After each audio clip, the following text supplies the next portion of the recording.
What is going on YouTube? My name is Brandon, back again with another video.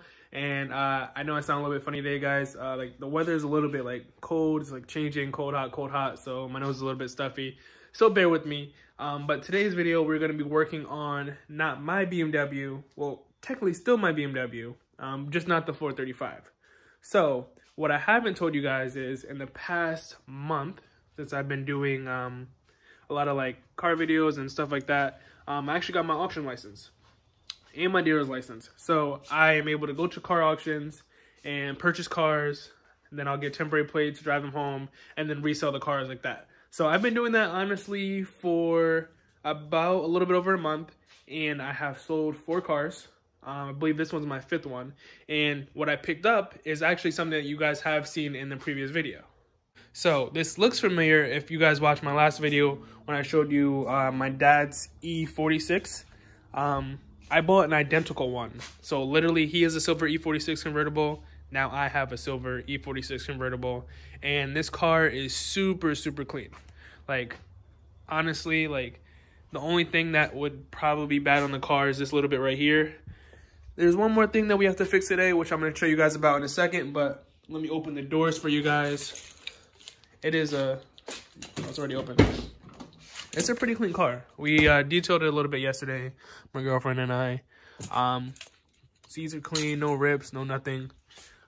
So yeah, it's a relatively clean car. That's why I bought it. It has 123,000 miles. And honestly, I really enjoy purchasing cars from the auction. So probably in like another video, I'll show you guys how that process goes and maybe me looking at cars. So if you guys want to see me looking at cars at the auction, and I can give you guys the whole process, the whole rundown, and what I look for, and just basically how I do it, just let me know in the description. I'm sorry, let me know in the comments below, and I'll, post a video up and go from there. But anyway, back to my E46. Boom. By the way, this is a 2003, has 127,000 miles on the car. And like I said, it's in pretty good condition body-wise. So one issue that I've been having with the car, once again, I've only had it for 2 days. I drove it off the auction lot, pulled into the parking lot. Mind you, the auction is about an hour and 2 minutes away from my house. So pulled into the parking lot right outside the auction, noticed the car was overheating. So I was like, what the heck? Literally, I was kind of kicking myself because I was like, wow, how did I not notice this when I was testing the cars? So I let the car cool down, and usually when a car overheats, I know that it needs coolant. That's kind of the bare minimum thing that I knew. So I was like, all right, cool. Let me check the coolant level. Check the coolant level, and it was bone dry. Like literally, there's a little bobble in there that's supposed to bobble with the water. It was just completely at the bottom. So I know the car had completely no coolant. So once again, the car cooled down. Went to AutoZone in my 435. Picked up some coolant for this. Put it in there. Boom. Good to go. Driving perfectly fine. No overheating, which I thought was great. So I get home. It looked like the coolant had dropped a little bit down since where I put it at. I actually overfilled it a little bit, and when I checked out the coolant again, it was like under where I put it. So I know in my head, it seems like it's like a crack. So yeah, put on the hat, it got a little chilly. But yeah, I looked it up online, and these cars are notorious for having that problem. The coolant expansion, I guess, plastic piece always breaks, and it ends up having coolant leak. Also, I'm going to check the hoses today. So if it's just a coolant expansion, I'm going to, do some research on how to put it in, and then I'm going to actually attempt to put it in today so I can save a little bit of money on this flip. And if it's the hoses, that's even better because it's going to be a little bit cheaper. And we're going to go from there. So let's see how it goes today, guys. I'm low-key hating winter right now. Not even winter, fall. Sorry, I'm like jumping seasons, but yeah, I'm missing summer already, so anyway, here is the coolant reservoir or expansion tank that usually goes. I'm gonna do a little bit of testing to see if, if there's a crack in it or not. Might be a hose. I'm also gonna need to jack up the car later too to get under there to see where it's leaking from. So right now I'm gonna just do a little bit of visual test. I'm gonna remove the air box to see if I can see any leaks from there too. So.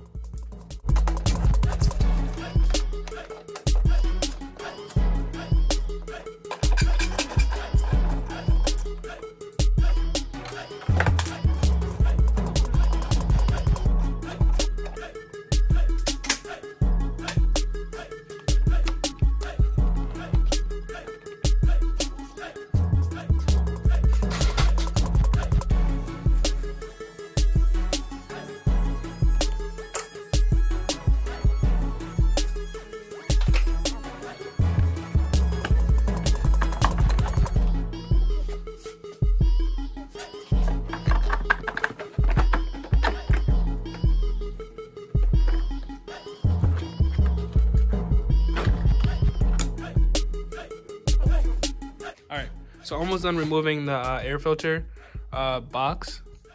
Ouch. If you guys can kind of see, let me get my flashlight.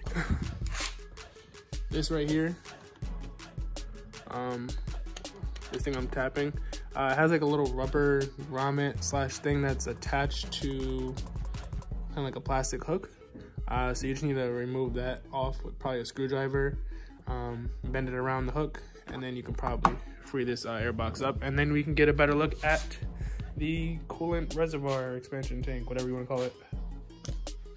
All right, but also make sure that you guys take off the mass airflow sensor, I believe. There's a little clip right here.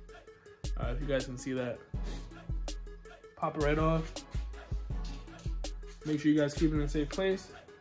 So now with the air box out, big old hefty air box. By the way, this is probably one of the most funnest cars I've ever driven in my life. It has like an inline 6 motor. Very fun car. Quick, not like super fast, but you can definitely pick up speed very easily. So now come around this side. This is your coolant expansion tank right here. And we gotta look for cracks. So I see some white stuff. Oh, I'm cursed. I see some white stuff coming from here, which makes me think that it's leaking from up top here, because this looks like some dry leaking stuff. And then I see a little bit, I get leaked onto the, I'm sorry if you guys can see right there, I see like some leaking right there. So that makes me think that also whatever dripped around here, dropped it down there. So it's just trying to diagnose where this leak could be coming from. So also, I forgot to mention, when I was driving on the way home, after I filled up the coolant, like I said, I drove like an hour and 2 minutes home. And then I also dropped off a friend, so maybe like an hour, 15 minutes total. But when I was driving home, when I was driving on the highway, the coolant light would come on. Once again, the car would be at normal operating temperature. It wouldn't be overheating, but the coolant light would come on. But as soon as I would slow down, like go like 30 or below, maybe even 20 or below, stop at red lights and stuff like that, the coolant light would go off. But then as soon as I picked up speed again, it would go back on.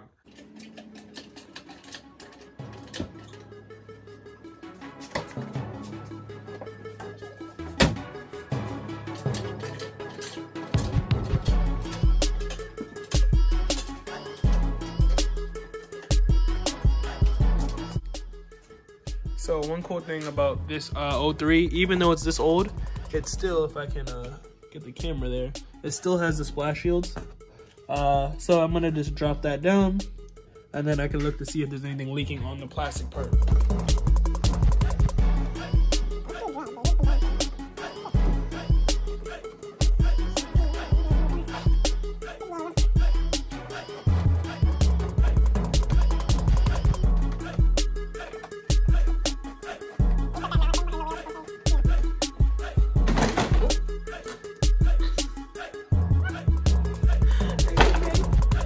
So I got the tray out. Looking at it, I do see like maybe there is some wetness. Like I mean I haven't driven the car in like, you know, a substantial amount of hours, but this is a little bit wet. Looks like it's running down here, but this is towards the left side, so I don't know exactly where the coolant leak is coming from. But if you guys have this pan, it's 1, 2, 3, 4, 5, 6, 7, 8 bolts. Honestly, I was missing these 3. But yeah, this pan is still in pretty good condition, so I definitely want to make sure I keep all the bolts to make sure it goes back up on the car. So, bringing you guys underneath the car. Alright, let's get a reference for you guys. So to give a reference, if you can see this right here where the light is shining right on it, I believe that's like the sensor that's connected to the expansion tank. So that's what you're looking at right there. I'm not seeing anything really, like I'm seeing like it being pretty dry underneath. So maybe the leak is coming from the top, because I know they do crack towards the top too. What I'm gonna do is I'm gonna remove this right here. This is like part of the air filter system for like the intake. I'm gonna pop it out just so I can get a little bit look over to the left hand side. So I'll give you guys an above view of that.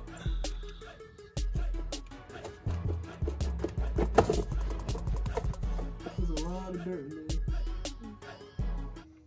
All right, so getting a little bit tired. I know I'm getting a little bit tired early, but I put the stock airbox on. I put more coolant in there because I don't know if I mentioned, it's basically looked like how I found it yesterday when it had no coolant. So if I started the car right now and left it running, it would overheat. So I put more coolant in there, put the airbox back in there, put the mass airflow sensor back on, connected everything up, left the skid pan on the bottom off.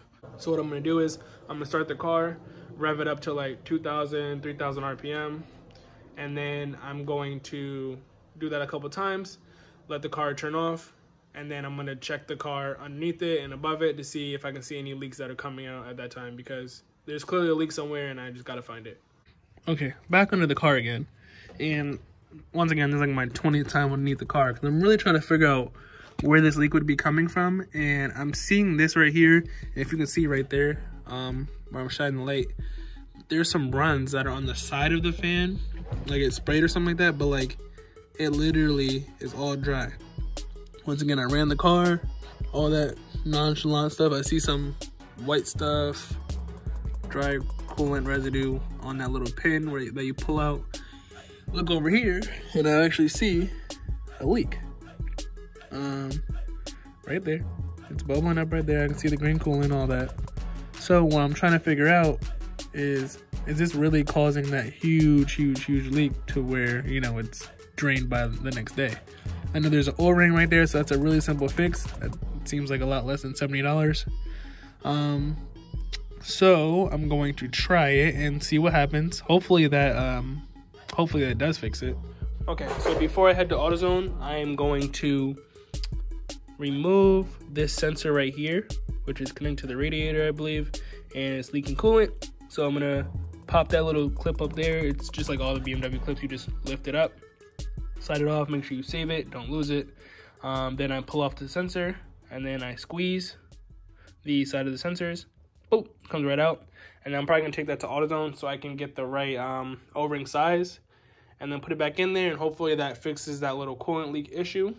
Just to be safe than sorry, on Wednesday I'm gonna meet up with my buddy, and we're gonna pressure test the system so I can see if there's any leaks or anything like that.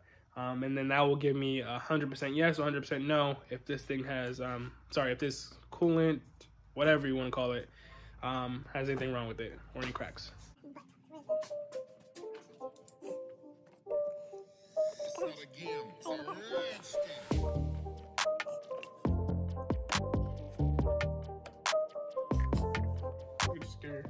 So I took some tweezers, got this off. This is once again what it looks like.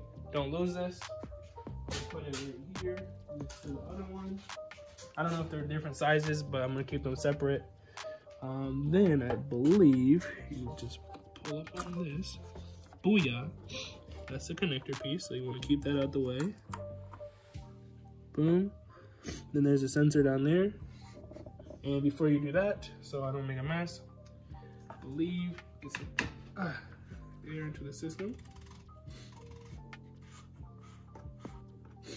Boom.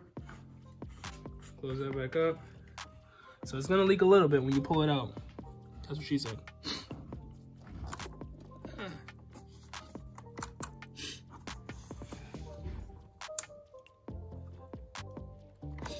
God, good God. I can't get that out. It's pretty tight.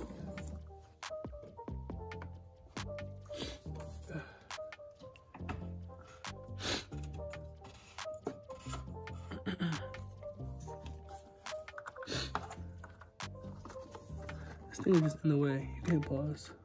Alright, so after much prying, I had to take these big vice grips to go on each side of the prong to pull it off, because there was just really a lot of force in there. A lot of coolant came out, I'm not gonna lie. Like, my girlfriend was under the car, and she ran inside, and I don't know if she's mad at me or not, but let's try to get my best angle here. Got a lot of coolant there, just dripping. So, I have this. The ring actually doesn't look that bad, though, to be honest. But I'm gonna switch it regardless because it's leaking. So, it means it's leaking, which means, you know, O-ring's bad. Forgot I was filming, thanks to my girl, she just reminded me. So we put a new O-ring on it, and it was really tight. Like, the O-rings we went. I'm not sure if we got the 100% exact ones because I know for a fact these aren't OEM, but we use these ones. Not sure if that's the right one, once again, because these ones didn't work. We have bought 2 packs, $21 down the drain. This was the OEM one, so I'm going to keep this with me just in case I replace it again. And we used one that was like basically a little bit skinnier than this one because that one's fat. So it was close to the OEM one, but not 100%. We pushed it all the way down. It's honestly a pain to get it back down. What I'm going to do is I'm going to bring this to my buddy's house. He's going to take a look at it too. So everybody's going to be taking a look at the car to get an assessment on it. So I believe that's fully in. I'm just hoping for the best right now. All right, guys, it's been a long day. In that last clip, I went to my boy's house and he was actually helping me bleed my coolant, which is something I desperately needed to do. Oh, and also when I was driving on the way to his house, I didn't put enough coolant in, so the car started to overheat. So I had to wait like, 15 minutes, put some more coolant in there. Luckily, he only lives like 9 minutes away. So went there, he was bleeding it for me. Literally went to go tighten it up because we were all finished. So he went to tighten the bleeder screw and this bleeder screw broke. Like, bruh, like I just couldn't catch a break today. So yeah, definitely not his fault. Definitely BMW's fault for making these cheap plastic parts that just break when they get heated up. So long story short, got the bleeder valve screw is stuck. So have to remove that. Once I remove that, put the new one in. Went to AutoZone, got one, literally cost me $4.99. Gonna throw that in, and hopefully that should be the end of the coolant leak problems. Oh, and also, he gave me actually a additional, coolant expander tank. I don't think I actually ended up needing one, but he gave it to me anyway, which is pretty cool. I have to double check to make sure that this is for, this model car. It looks very similar, just make sure it's not for the E46. But yeah, so if I actually do need one, that's cool, I have one, but I really don't believe I do. All right, so he actually had to screw the top of the cap where it broke off back onto the part that's still stuck in there. So I'm gonna take this air box off real fast because that honestly takes me 2 minutes or less. And then I'm gonna try to get that other one out. I saw if you heat a screwdriver, put it in there, let it cool off, untwist it, it should come right out. So we'll see if that works. Regardless, I have new 2-cap ones they're gonna be put in there.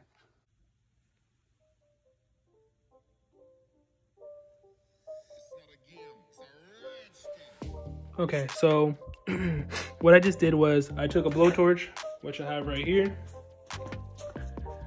Boom, heated up a screwdriver, the end of the screwdriver anyway, a Phillips head. Stuck the screwdriver all the way in, not all the way in, but a decent amount. And I kind of heard it sizzling, felt the plastic melting, and now I'm attempting to unscrew it with the screwdriver stuck inside of it because it was super hot. Now it cooled off. So I did a couple turns. I'm gonna take it really, really slow because there's not a ton left for me to grab onto, but I did see some stuff turning. So I see some stuff coming up. Hopefully I didn't mess up the threads.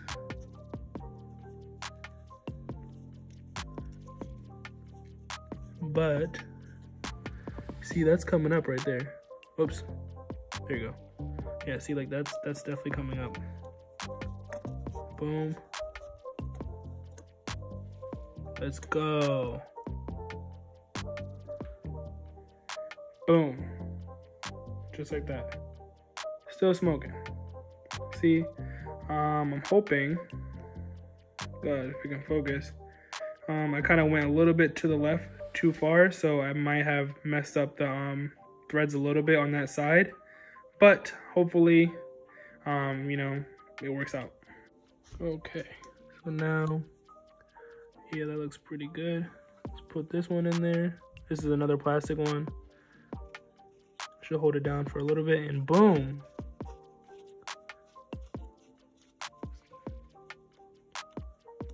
That is good to go. Bam. So this is a great way to end my day with just a simple thing. Boom, put the screwdriver in, was super hot. Turned it, came up just like that. Honestly, that's just a blessing. But Wednesday, like I said, we're going to be hopefully pressure testing this thing, and I honestly hope that, you know, everything's good. I'm going to keep an eye on the coolant levels to make sure that they're, you know, nothing's dropping or falling. So if I wake up tomorrow morning and there's like less coolant in here, then I know I still got a leak somewhere. So I'll keep you guys posted. I'm really hoping, fingers crossed, toes crossed, everything crossed, that I really don't get another leak tomorrow morning.